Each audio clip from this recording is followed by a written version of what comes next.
Welcome back. Today I'll be going over Ginger Alden's book, Elvis and Ginger. We'll be covering chapter 14. Ginger says Elvis planned the Palm Springs trip for January 4th, which left Ginger and Rosemary scrambling to pack because it was so soon after returning from her grandfather's funeral. She says she assumed they would be taking the Jetstar to Palm Springs, but was surprised to see the Lisa Marie prepped and waiting for them at the airport. On the plane waiting were Charlie, Lamar, Joe, David and his wife Angie, Ricky, Al, and a few others.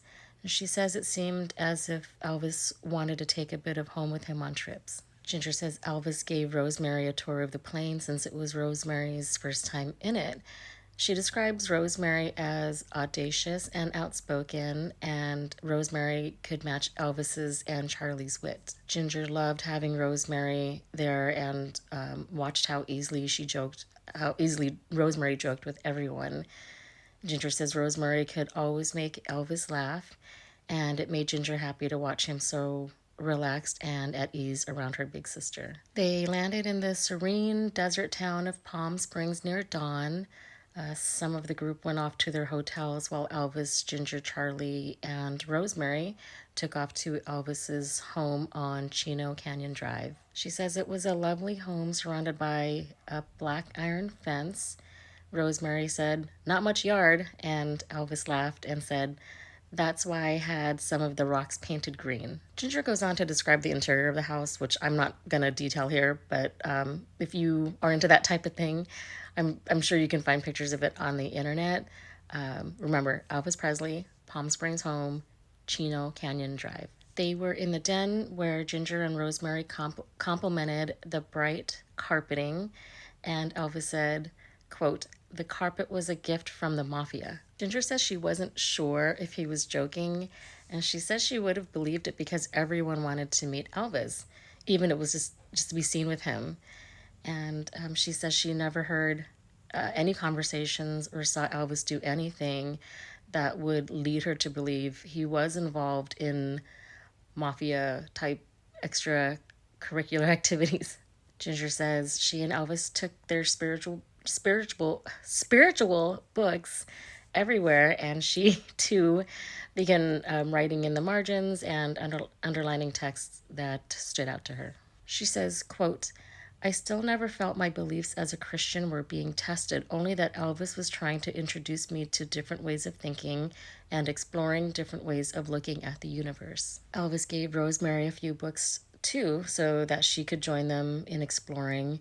Rosemary read with them for a while, but she wasn't used to Elvis's reverse schedule, so she eventually went to bed. Ginger says not too long after Rosemary left, an aide brought up a sleep packet. Ginger says, quote, "I decided it had to have been pre-filled back in Memphis since no doctor or nurse was staying with us here in the Palm Springs house." That afternoon, while Ginger and Elvis were lying in bed, Rosemary came in and told them she had woken up to a woman outside shouting, "Elvis!" And she looked out her window and saw a woman by the gate. These women then proceeded to take an unlocked padlock. Ginger says Elvis didn't seem worried and thanked Rosemary for telling him. Ginger says the entourage would meet at the house and that Elvis's stepbrothers and Al would take turns between staying at the hotel and at the house with Elvis. She says she still couldn't figure out what position Lamar held within the group. She described him as, quote, "plain spoken and direct," and Elvis would bounce jokes off of him. She asked Elvis what Lamar did for him, and Elvis replied, "I don't know, remind me to ask him later." The next time Lamar came in, Ginger says Elvis grinned at her and then told Lamar, remind me to ask you something." And Lamar looked confused and simply said, "Okay." Ginger says, quote, "It seemed Elvis liked Lamar for entertainment purposes and was just generous in including Lamar whenever he went places." She says she didn't get to know any of the guys any better in Palm Springs since they usually only spoke with Elvis. You know what I wonder? Do you think the guys were instructed not to speak with Ginger because of what happened between Priscilla and Jerry Schilling? Remember in Priscilla's first book, she talked about how she and Elvis she had come downstairs and Jerry was in the kitchen And Jerry asked her how she was doing.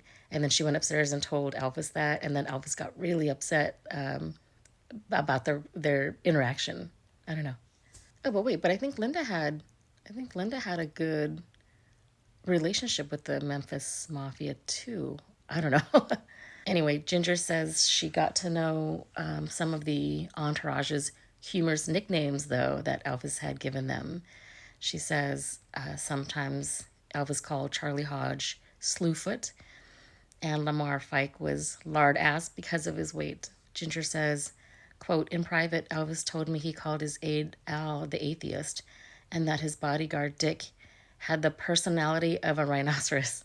She adds, quote, despite his generosity and habit of joking around with these men, the black humor of these nicknames made me wonder if he was completely happy with some of them. Ginger says Rosemary burst into the room one night to report a frightening scene she just witnessed. David had chased his terrified wife, Angie, into the living room while holding what Rosemary recognized as a dog training stick. Lamar was there too, and he and David exchanged heated words, and Angie tried to hide behind Lamar. And seeing guns lying out openly on a nearby table, Rosemary feared the situation could turn dangerous and that someone might actually get hurt. Elvis said, I want David in here now, and he called for David. Elvis was visibly angry and asked Ginger and Rosemary to step out of the room while the two men talked. The girls went to Rosemary's room, and after a while, Elvis called them back. Ginger says he looked embarrassed and said he couldn't understand Ricky, Billy, or David at times because, quote, they're on different wavelengths. I'm really curious about what Elvis meant by that. I don't know much about his relationship with his stepbrothers, but that's an interesting comment to make. Ginger says every so often she could tell some of the guys weren't happy with Elvis either. And she shares an example. The guys were responsible for getting Elvis's food, and sometimes he would ask Ginger to relay the order to whoever was on duty. And one day he had her order food. Ginger found Al in a room and told him what Elvis wanted.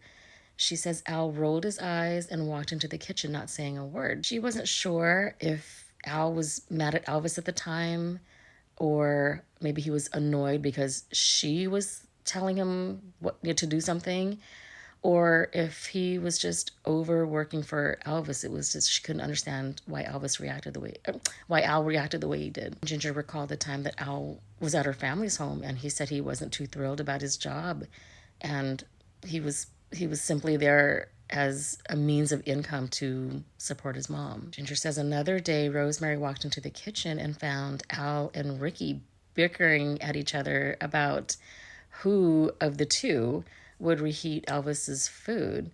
Ginger says Elvis would get caught up in conversations and would often need his food reheated. She says she could see that something this simple, such as reheating food over and over, could try one's patience. Ginger says, excuse me, Palm Springs was the same as Graceland in that Elvis he rarely went out. But she says that she understands after the tour and Alonzo's funeral why Elvis would just want to read and watch TV. The only time they left the house was when she and Elvis went to visit Tom Parker, who lived close by. She says his wife, Parker's wife Marie, was very sick and Elvis wanted to go see her. Ginger says Parker's home had a bunch of different sized elephant statues outside. And when she asked Parker why so many elephants, he said, quote, an elephant never forgets. I want Elvis to buy me a ring with an elephant on it. Ginger says she wasn't sure if he was joking, but he probably was. I bet he wasn't joking. In the house, Ginger waited while Elvis and Parker went into another room to visit Marie. And then Elvis emerged from the room and said goodbye. And it looked like that he didn't care to hang around and socialize. She says she didn't yet understand the depth of Elvis and Colonel Parker's long relationship.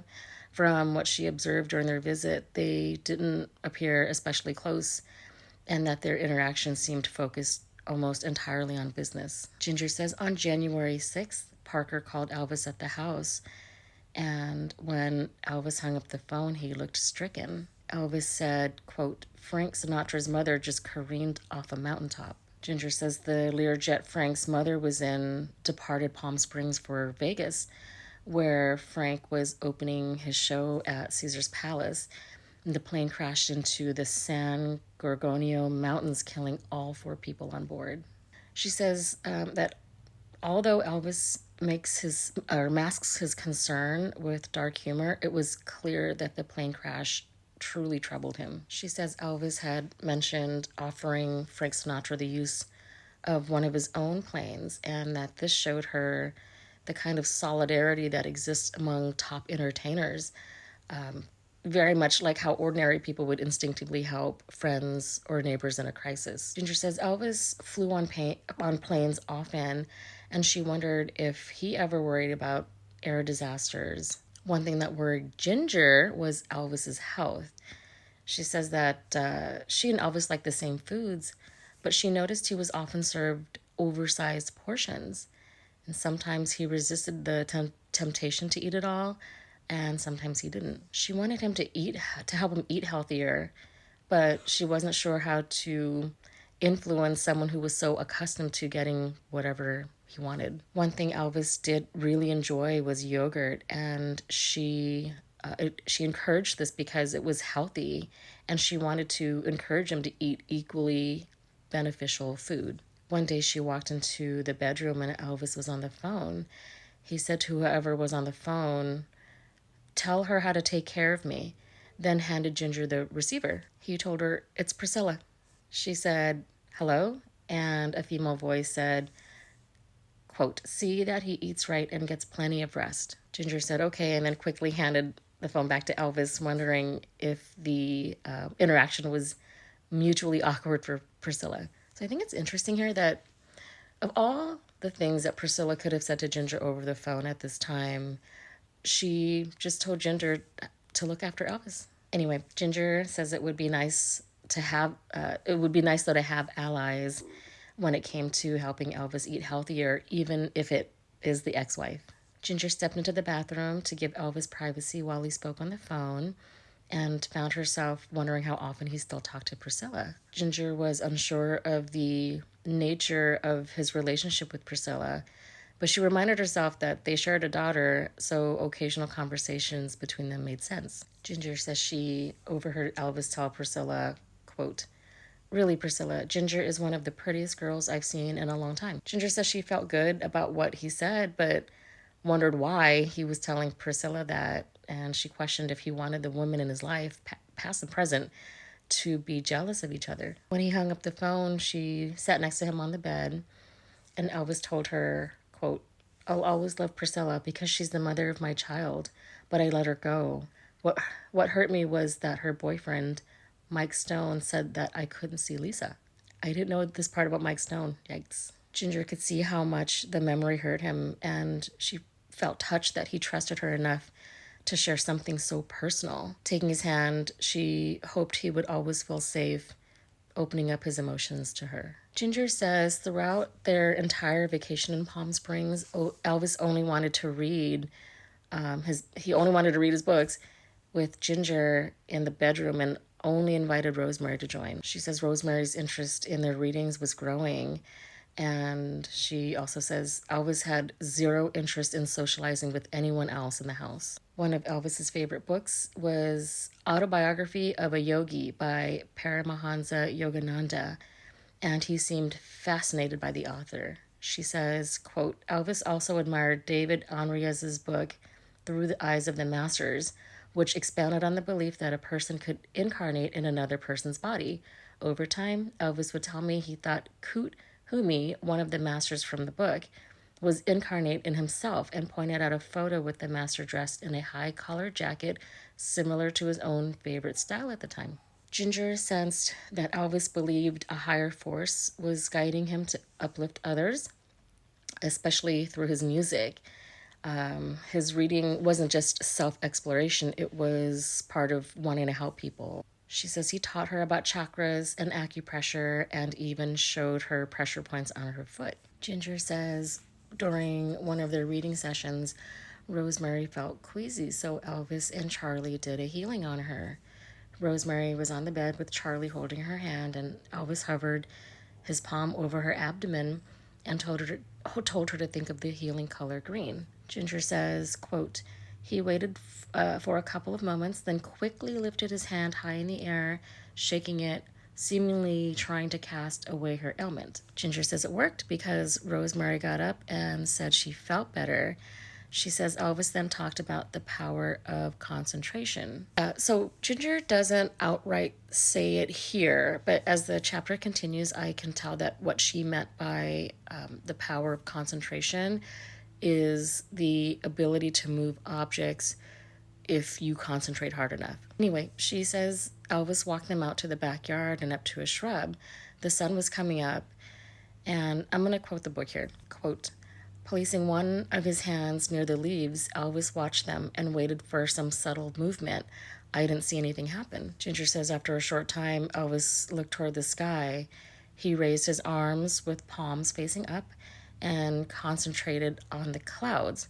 After a few moments, the clouds parted a little, and Elvis looked at the girls with a little smile, and Rosemary was shocked. Ginger says maybe there is something to this power of concentration thing that we aren't aware we possess. She felt Elvis believed he had a heightened spiritual awareness and a deeper understanding of life's unseen dimensions than most people. She says, quote, I don't think Elvis thought of himself as godlike.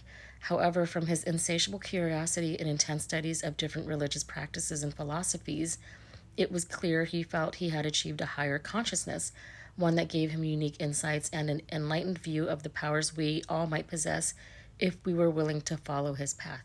Ginger says she still believes people can achieve a higher consciousness like Elvis, but it takes a lot of time, which the average person doesn't have between work and family. Ginger says Elvis's mind was always active, constantly analyzing or directing things.